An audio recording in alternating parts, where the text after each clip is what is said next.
မောင်လေးရဲ့ပြန်လာရဆိုတော့မမစဉ်းစားရအောင်လေမမတောင်းထားခဲ့ပါနဲ့ဒါအရင်ကြောက်ပဲ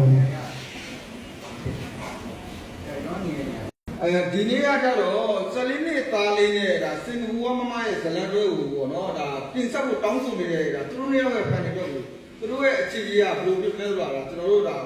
သူ့မျိုးမှာဖြစ်တယ်ပေါ့နော်ကျွန်တော်နဲ့ကျွန်တော်တို့နေကြီးနဲ့နေကြီးကဘယ်လိုမြင်လဲသူတို့နှစ်ယောက်ဘယ်လိုမြင်လဲဆိုတော့သူတို့နှစ်ယောက်လည်းဆိုရင်တော့အဆင်ပြေတယ်ဒါပေမဲ့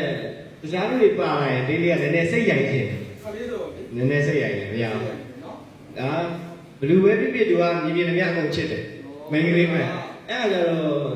မမအနေနဲ့ကြည့်ပဲဆိုရင်အဆင်မပြေဘူးဆရာလေသူ့ယုံသားဖို့အတွက်ကတော့လုံးဝအဆင်မပြေဘူးအဲ့ဒါတော့နည်းနည်းလေးစဉ်းကျင်ခိုင်းပါရမှာအသေးလေးကိုပါအဲ့ဆရာမင်းဖြောက်မယ်ညောင်းတော့ဟုတ်ပြီဒါတော့မင်းကြီးတယောက်အနေနဲ့တော့စဉ်းစားမှာပေါ့နော်စဉ်းစားမယ်ဒါတခုတော့ပြောမယ်သူကသူ့ရဲ့အသေးလုံးမှာတတိယနေရာယူသွားပြီဟိုဒါကလေးကစိတ်ကစားတယ်ဆိုပေမဲ့အသေးမှာထိထားတာတွေရှိတယ်တန်ရာတွေက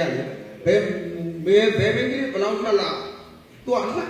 တော့ဝင်နေတာတကယ်သူ့ကိုချစ်တာလဲလို့ပြောရင်မရဘယ်လုံးမှစိုက်မပြေဘူးအဲ့လိုသိသိမရှိဘူးကွာဒါတော့ကိုယ့်ရဲ့တာမန်ဘက်ကကျွန်တော်ကပါပြီးတော့ပြောတာမဟုတ်ဘူးစင်ကာပူကမမပဲသူ့ရဲ့ရင်ထဲမှာဒါပေမဲ့တမီးဘယ်လိုမြင်လဲဒီကလေးကိုမောင်လေးကမျက်နှာများတယ်ဆိုတော့လေတွေ့တိုင်းလည်းသူချင်းခုန်တတ်တယ်ဆိုတော့သမီးစဉ်းစားဖို့အများကြီးလိုအပ်သေးတယ်လို့ထင်တယ်ဟုတ်လားမမတော့မထားခဲ့ပါနဲ့ဒါအရင်ကြောက်တယ်ပြောရေးတော်ဒီတော့လို့ညက်ထွက်နေတာပဲဒီဘယ်လိုလုပ်မှလဲခလေးကလည်းလက်ခစ်လို့နေပြီလို့တမီးဘယ်လိုလုပ်မှလဲဆရာလည်းစိတ်ဆင်းရဲတယ်နောက်မမချေချောလေးလာလို့ရှိရင်ထပ်ဖြစ်တဲ့ချိန်ကျရင်ဆရာတော်ဝင်ယူပါလားအဲ့ဒါတော့ဆရာလည်းတောင်းဝင်ယူရုံဘာလို့လဲခလေးဆိုတော့လေဒါတော့ကိုယ့်ကိုဒီတော့နဲ့နင်းကိုချစ်တဲ့ဆိုပေမဲ့သူ့ရဲ့ရေကုန်တတ်တဲ့အပြင်မှာတော့စိတ်ကစားတာတွေဖြစ်နိုင်တယ်အဲ့ဒါကြတော့ဆရာတောင်းဝင်ယူနိုင်ဘူးတဲ့ပြောတာ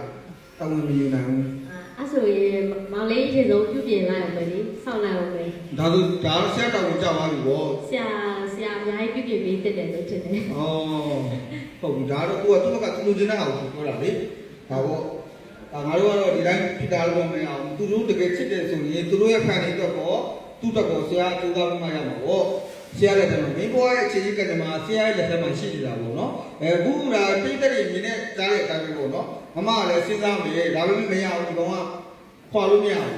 ဘူးစဉ်းစားမယ်ဆိုတဲ့ခါကျတော့မင်းမချောလေးတွေမြင်တိုင်းတော့ဒီကုန်တဲ့အကျင့်မှရှိတယ်အဲ့ခါကျတော့မမကလည်းတိတ်မြုံနေဘူးရဲ့အဲ့တော့နည်းနည်းလေးတော့စဉ်းစားဦးဒါလက်ရှိမှာတော့မောင်လေးကတော့ကိုဘယ်လိုပြောမလဲကိုချစ်နေတယ်ပေါ့နော်ဒီကောင်လေးတယောက်လို့အသိမှတ်တော့ပြုတယ်ပေါ့လားသူသဘောကျနေတာတွေနှစ်သက်နေရရောအသိမှတ်ပြုပါရဲ့